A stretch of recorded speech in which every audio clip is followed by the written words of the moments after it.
বিসমিল্লাহির রহমানির রহিম। অনলাইন ক্লাসে তোমাদের সবাইকে স্বাগত জানাচ্ছি। আমি মোহাম্মদ এমাদুল হক, সহকারী শিক্ষক, পিরোজপুর সরকারি বালিকা উচ্চ বিদ্যালয়ের। আজকের আমাদের অনলাইন ক্লাসের দশম শ্রেণীর হিসাব বিজ্ঞান বইয়ের দশম অধ্যায়ের আর্থিক অবস্থার বিবরণী আমাদের ক্লাসটি নেব। তাই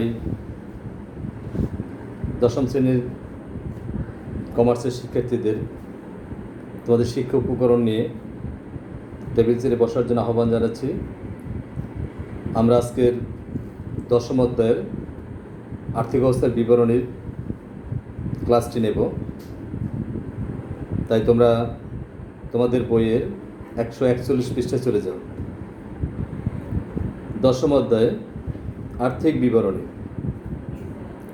প্রত্যেক ব্যবসায়ে নির্দিষ্ট সময়ে আর্থিক অবস্থা জানার জন্য আর্থিক বিবরণী প্রস্তুত করা হয়। আর্থিক বিবরণী দুটি প্রধান লক্ষ্য। তোমরা বোর্ডের দিক খেয়াল করো, আমি বোর্ডে তোমাদের এই লক্ষ্যগুলো লিখে দিয়েছি। দুটি লক্ষ্য হলো, একটি নির্দিষ্ট হিসাবকালের আর্থিক ফলাফল নির্ণয় করা, দুই একটি নির্দিষ্ট তারিখে প্রতিষ্ঠানের মোট সম্পদ, দায় ও মালিকানা সত্ত্ব নিরূপণ করা। আর্থিক ফলাফল অর্থাৎ লাভ বা ক্ষতি নির্ণয় করার জন্য যে বিবরণী প্রস্তুত করা হয় তাকে বিশদ আয় বিবরণী বা স্টেটমেন্ট অফ কম্প্রিহেন্সিভ ইনকাম বলে। আর সম্পদ ও দায় জানার জন্য যে বিবরণী প্রস্তুত করা হয় তার নাম আর্থিক অবস্থার বিবরণী বা স্টেটমেন্ট ফাইন্যান্সিয়াল পজিশন। আমরা এই বিষয়গুলো আমরা জানব। অর্থাৎ যাকে বলা হয় স্টেটমেন্ট অফ ফাইন্যান্সিয়াল পজিশন বা উদ্ধৃতপত্র বা ব্যালেন্স শিট নামে পরিচিত। একটি ব্যবসা প্রতিষ্ঠানের ফলাফল জানতে হলে একটি হিসাব শেষে বা হিসাব সময়ান্তে আমাদেরকে আর্থিক অবস্থার বিবরণী প্রস্তুত করতে হয়। এখন এই আর্থিক বিবরণী প্রস্তুত করতে একটি প্রতিষ্ঠানের ফলাফল বা আর্থিক অবস্থা জানার জন্য আন্তর্জাতিক মান অনুযায়ী হিসাব মানকে আমরা 5 ভাগে ভাগ করে থাকি। অর্থাৎ আন্তর্জাতিক মান বা আইএস মান অনুযায়ী আমরা এই হিসাবের মানকে 5টি ভাগে ভাগ করা হয়। 1 নম্বর হচ্ছে বিশদ আয় বিবরণী বা স্টেটমেন্ট অফ কম্প্রিহেন্সিভ ইনকাম, 2 মালিকানা সত্ত্ব পরিবর্তনের বিবরণী বা statement of change in equity, 3 আর্থিক অবস্থার বিবরণী স্টেটমেন্ট অফ ফাইন্যান্সিয়াল পজিশন, 4 নগদ প্রবাহ বিবরণী স্টেটমেন্ট অফ ক্যাশ ফ্লোস। আর 5 নম্বরটি হচ্ছে আর্থিক অবস্থার বিবরণীতে ব্যবহৃত প্রয়োজনীয় যে নোট বা গুরুত্বপূর্ণ নীতিমালা এগুলো আছে সেগুলো অন্তর্ভুক্ত করা হয়ে থাকে। তাই সাধারণত আমাদের এই মাধ্যমিক পর্যায়ে আমাদেরকে প্রথম 3টি ধাপ করানো হয়ে থাকে, যেটাকে বলা হয় বিশদ আয় বিবরণী বা মালিকানা সত্ত্ব আর আর্থিক অবস্থার বিবরণী। এই 3টি ধাপ নিয়েই মাধ্যমিক পর্যায়ের আর্থিক অবস্থার বিবরণী প্রস্তুত করা হয়ে থাকে। আমরা এবার আসি বিশদ আয় বিবরণী। বিশদ আয় বিবরণী প্রস্তুত করতে আমাদের প্রথমতেই মোট লাভ বা মোট ক্ষতি সম্পর্কে ধারণা থাকতে হবে। মোট লাভ আমরা কিভাবে প্রস্তুত করব বা মোট লাভ কীভাবে পেতে পারি। আমাদের এই মোট লাভ পেতে হলে আমাদেরকে যে ব্যবসায়ের পরিচালন আয় এবং ব্যবসায়ের যে প্রত্যক্ষ খরচগুলো আছে সেই সম্পর্কে আমাদের স্পষ্ট ধারণা থাকতে হবে। এখন প্রত্যক্ষ খরচটা কী? প্রত্যক্ষ খরচ হচ্ছে যে খরচগুলো উৎপাদিত পণ্যের সাথে সরাসরি যারা জড়িত থাকে সেগুলোকে বলা হয় প্রত্যক্ষ খরচ। আর আয় হচ্ছে অর্থাৎ পণ্য ক্রয় বিক্রয়ের ব্যবসায়ের আয়ের প্রধান উৎসই হচ্ছে পণ্য বিক্রয়। অর্থাৎ আমি যদি পণ্য বিক্রি করতে পারি তাহলে আমার আয় হবে। এই পণ্য বিক্রয়ের সাথেও কিছু খরচ বা কিছু এন্ট্রি বা কিছু সমন্বয় আমাদের জড়িত থাকতে পারে। অর্থাৎ আর্থিক অবস্থার বিবরণী আমরা করতে গেলে আমাদেরকে পূর্বেই রেওয়ামিল বা ব্যালেন্স শিট সম্পর্কে আমাদেরকে রেওয়ামিল বা ট্রাই ব্যালেন্স সম্পর্কে আমাদেরকে ধারণা থাকতে হবে। সেখানে আমরা যদি ভালো মতো রেওয়ামিলকে রপ্ত করতে পারি তবে আমরা আর্থিক অবস্থার বিবরণী করতে গিয়ে আমাদের অঙ্কটি আমাদের কাছে সহজবোধ্য বা সহজতর হবে। এই রেওয়ামিলের সাথে আর্থিক অবস্থার বিবরণী করতে গেলে এখানে কিছু সমন্বয় দেওয়া থাকে। সেই সমন্বয়গুলোকে আমাদের এই রেওয়া মিলের যে এন্ট্রিগুলো থাকবে সেই এন্ট্রিগুলোর সাথে সমন্বয়গুলো যোগ বিয়োগ করে আমাদেরকে এই বিশদ আয় বিবরণী বা ব্যালেন্স শিট প্রস্তুত করতে হয়। মনে রাখতে হবে যে সমন্বয়ের যে এন্ট্রিগুলো দেওয়া থাকবে সেই এন্ট্রিগুলো কমপক্ষে 2 বার ব্যবহৃত হবে আমাদের অঙ্কের প্রয়োগের মধ্যে। তবে কোনো কোনো এন্ট্রি 3 বার বা ততোধিকবারও ব্যবহৃত হতে পারে। তো এই ক্ষেত্রে আমাদেরকে রেওয়া মিল সম্পর্কে সুস্পষ্ট ধারণা থাকতে হবে। এখন এই বিশদ আয় বিবরণী করতে গেলে আমাদেরকে যে আয় এবং বিকৃত অর্থাৎ প্রত্যক্ষ খরচগুলো যেখানে আমরা এন্ট্রি দেব সেটির একটি নাম আছে বিকৃত পণ্যের ব্যয়। বিকৃত পণ্যের ব্যয়।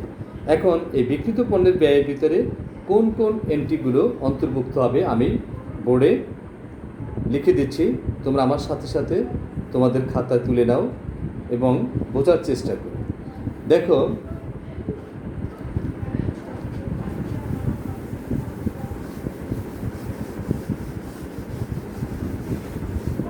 বিশদ আয় বিবরণী।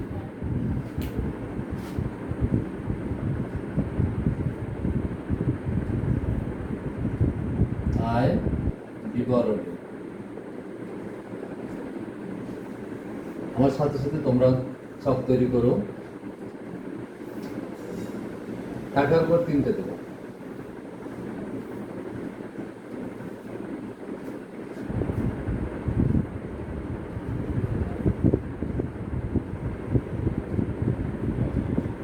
টাকার ঘর 3টি, যা আমাদেরকে যখন যে সবটি করতে হবে যে বিবরণ টাকা, টাকা এবং টাকা।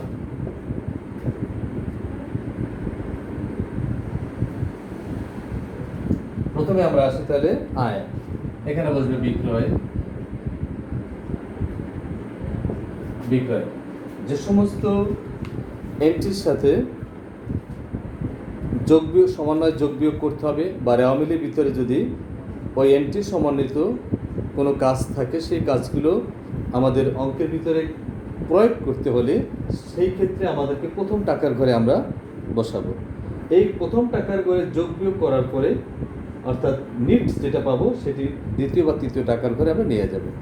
যদি অর্থাৎ একাধিক যদি থাকে সেই ক্ষেত্রে দ্বিতীয় টাকার ঘরে যোগ করে তৃতীয় টাকার ঘরে চলে যাবে। তা দেখো, বিক্রয় যখন বলতে আমাদের আমরা প্রথম টাকার ঘরে নিতে পারি অথবা দ্বিতীয় টাকার ঘরে বসাতে পারি। আমরা দ্বিতীয় টাকার ঘরে বসাই দিলাম। আমি টাকার চিহ্নটাকে ক্রস চিহ্ন দিয়ে দেখাই বিক্রয়। এরপরে আমার যদি সমন্বয়তে বলা থাকে বাকিতে বিক্রয়, সেটা হলো যোগ অলিখিত বিক্রয়।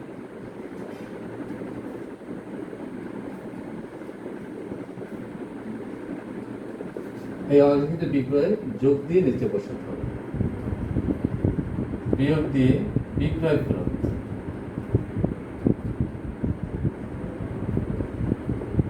বিক্রয় ফেরতে আরো নাম আছে আন্ত ফেরত। আন্ত ফেরত তোমরা দিতে পারো, বাদ দিয়ে নিচে বসাবো, বিয়োগ দিয়ে বিক্রয়ের উপর বারটা। বিক্রয়ের উপর বারটা অবলিক কারবারি বারটা থাকতে পারে, কারবারি বারটা। এসব এবার আমরা বিয়োগ দিয়ে মোট টাকার ঘরে নিয়ে গেলাম। তবে এখানে আমাদের এই নিট বিক্রয় বের করার সময় সমন্বয়তে আরও কোনো অতিরিক্ত এন্ট্রি থাকতে পারে, যেমন মুনাফাবিহীন বিক্রয় যদি থাকে সেক্ষেত্রে মুনাফাবিহীন বিক্রয়কে অন্তর্ভুক্ত করতে হবে। তারপর বিক্রয় মূল্যে যদি উত্তোলন থাকে সেটা অন্তর্ভুক্ত করতে হবে। এই জাতীয় আমাদের যেভাবে আমাদের সমন্বয় বলা থাকবে আমরা সেইভাবে করব। এটার নাম হচ্ছে নেট বিক্রয়।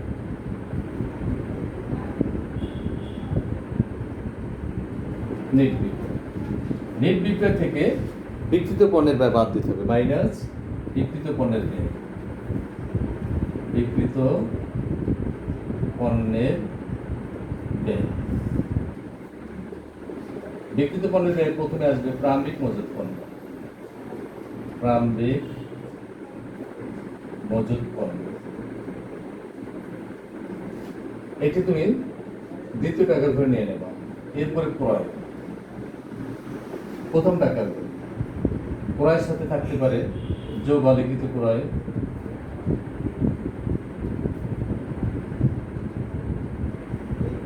যোগ দিয়ে নিচে বসাতে হবে মাইনাস ক্রয় ফেরত, ক্রয় ফেরতকে বাদ দিয়ে আবার নিচে বসাতে হবে মাইনাস ক্রয়ের উপর বারটা বা কারবারি বারটা, ক্রয়ের উপর বারটা বাদ দিয়ে নিচে আমি উপরে চলে গেলাম যেহেতু আমার জায়গা পর্যাপ্ত নেই।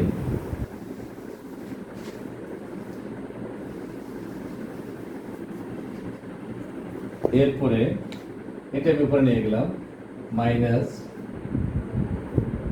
মালিক কর্তৃক পণ্য উত্তোলন,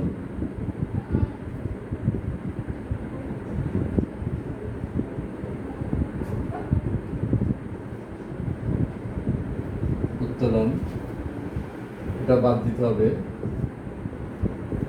মাইনাস বিনামূল্যে পণ্য বিতরণ,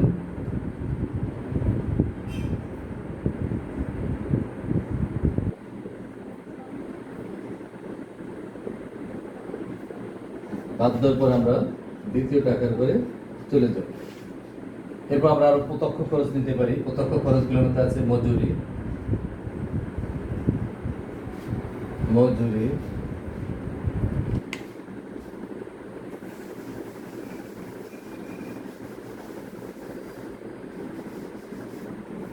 মজুরির পরে ক্রয় পরিবহন,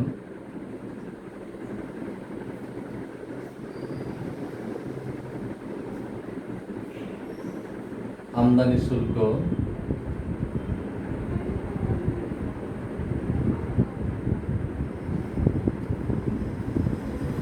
জাহাজ ভাড়া,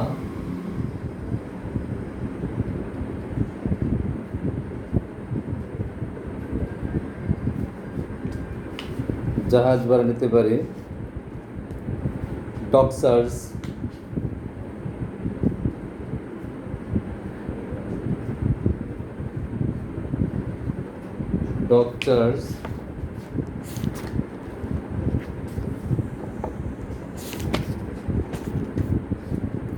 এরকমের আমাদের অঙ্ক করতে গিয়ে আরও বেশ কিছু এন্ট্রি আসবে বা সমন্বয়ের সাথে থাকতে পারে। যদি বকেয়া থাকে বকেয়াগুলো আমরা যোগ দেব, আর যদি অগ্রিম থাকে অগ্রিমগুলো বাদ দেব। এই বাদ দেওয়ার পরে এরপরে আমরা এই দ্বিতীয় টাকার ঘরের নিট টাকাগুলোর অর্থাৎ ক্রয়ের সাথে সমন্বয়কৃত যোগ বিয়োগের পরে নিট টাকা, যদি এরকম মজুরির সাথে থাকে অন্যান্য পরিবহনের সাথে থাকে সেগুলো করার পরে ওটা যোগ দেব। যোগ দেওয়ার পরে মাইনাস সমাপনী মজুত পণ্য,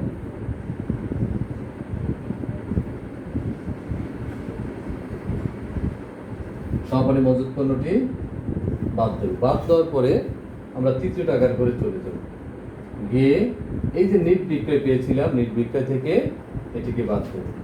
বাদ দেওয়ার পরে যে টাকাটি পাবো এইটার নামই হচ্ছে মোট মুনাফা।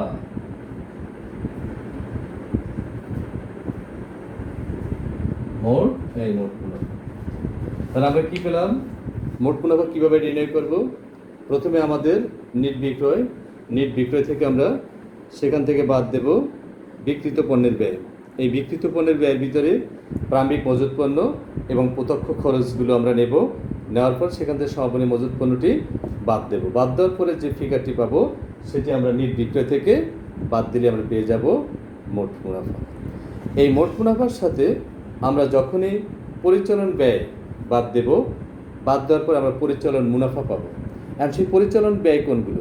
পরিচালন ব্যয় হচ্ছে সেই সমস্ত ব্যয়গুলো যে সমস্ত ব্যয় আমাদের পরোক্ষ ব্যয়, অর্থাৎ উৎপাদনের সাথে সরাসরি জড়িত থাকে না, তবে উৎপাদিত পণ্যকে আমাদের সেটিকে প্রচার করা বা প্রসার করা, রক্ষণাবেক্ষণ এবং সেটি মানুষের দোরগোড়ায় পৌঁছে দেওয়া, এই কাজগুলো করার জন্য যে ব্যয়গুলো সেটি হচ্ছে পরিচালন ব্যয়। এই পরিচালন ব্যয় যেমন সেটা কী হতে পারে, যে কর্মচারী বেতন হতে পারে, বিদ্যুৎ খরচ হতে পারে, ঘর ভাড়া হতে পারে, গুদাম ভাড়া, তারপরে গ্যাস পানি বিদ্যুৎ, বিক্রয় কর্মীর বেতন বা কমিশন, তার বিমা খরচ, আইন খরচ, প্যাকিং খরচ, তার বিজ্ঞাপন, এই খরচগুলো এখানে যাবে। এরপরে আরও আছে যেমন কুরিন বা অনাদায়ী যেটা বলি, কুরিন বা অনাদায়ী দেনা হচ্ছে যে দেনা কখনোই আদায় হবে না, সেই কুরিন সম্পর্কিত যে এন্ট্রিগুলো আছে সেখানে যাবে। ইজারা সম্পত্তি নিলাম, সেই ইজারা সম্পত্তি 10 বছর হতে পারে, 15 বছর হতে পারে, সেগুলো আমাদের অবলোকনটা নিতে হবে। এইভাবে নিয়ে আমরা পরিচালন ব্যয়গুলো যখন আমরা বাদ দেওয়ার পরে মোট মুনাফা থেকে যখন পরিচালন ব্যয় বাদ দিলে আমরা পাবো পরিচালন আয়, বা কখনো কখনো পরিচালন ব্যয় হয়ে যেতে পারে। এই পরিচালন আয় এবং ব্যয়ের সাথে আমরা যখন অন্যান্য আয়গুলো, অন্যান্য আয় কোনগুলো আছে? অন্যান্য আয়গুলো হচ্ছে যেমন লভ্যাংশ, তারপরে ঘর ভাড়া, কমিশন প্রাপ্তি, বাট্টা প্রাপ্তি, তারপরে বিক্রয়জনিত মুনাফা, বিনিয়োগের সুদ, সঞ্চয়পত্রের সুদ, এগুলো আমরা এর সাথে যোগ দেব। এবং আমার যদি অঙ্কের ভিতরে অন্যান্য আরও ব্যয় থাকে, সে অন্যান্য ব্যয় কী হতে পারে? ঋণের সুদ, ব্যাংকের সুদ, বিক্রয়জনিত ক্ষতি হতে পারে, দুর্ঘটনাজনিত ক্ষতি হতে পারে, তারপরে ঋণপত্রের সুদ, এই ক্ষতিগুলো বা বিবিধ ক্ষতি বা ক্যাশ ব্যবসাজনিত চুরিজনিত ক্ষতি, ক্যাশ ব্যবসাতে চুরিজনিত ক্ষতিগুলো বাদ দিলে আমরা পাবো নেট মুনাফা বা নেট লাভ, যেটাকে আমরা বলি। আমরা বিশদ আয় বিবরণী থেকে মোট লাভ এবং নেট মুনাফা পেয়ে থাকি। তাই এখন আমি তোমাদের সামনে আজকের এই বিক্রিত পণ্যের ব্যয় এবং নেট বিক্রয়ের চার্টটি উপস্থাপন করলাম। তোমরা এটিকে বাসায় ভালো মতো পড়বে, এবং যাতে পরবর্তীতে আমরা অঙ্ক করাতে গেলে তোমরা সে অঙ্কগুলো বুঝতে পারো। যদি তোমাদের এই চার্ট সম্পর্কে ভালো ধারণা থাকে, তোমরা অঙ্কগুলো ভালো বুঝবে। আগামী ক্লাসে আমরা পরিচালন ব্যয় এবং অন্যান্য আয় ও ব্যয়ের চার্ট দেওয়া হবে। এই চার্টের পরেই আমরা চলে যাব এই পাশাপাশি, অর্থাৎ এই বিশদ আয় বিবরণীর অঙ্কটি কীভাবে করব সেটা আমরা আগামী ক্লাসে চার্টের পরে অঙ্ক দেখানো হবে। তো তোমাদেরকে সবাইকে আবারও ধন্যবাদ জানাচ্ছি। তোমরা অনলাইন ক্লাসে সবাই সম্পৃক্ত হবে এবং ক্লাসগুলো সবাই বেশি বেশি করে বাসায় দেখবে এবং এই যে কাজগুলো বেশি বেশি অনুশীলন করবে। তোমাদেরকে আবার ধন্যবাদ জানিয়ে আমি আজকের মতো অনলাইন ক্লাস শেষ করছি। সবাই ভালো থাকবে।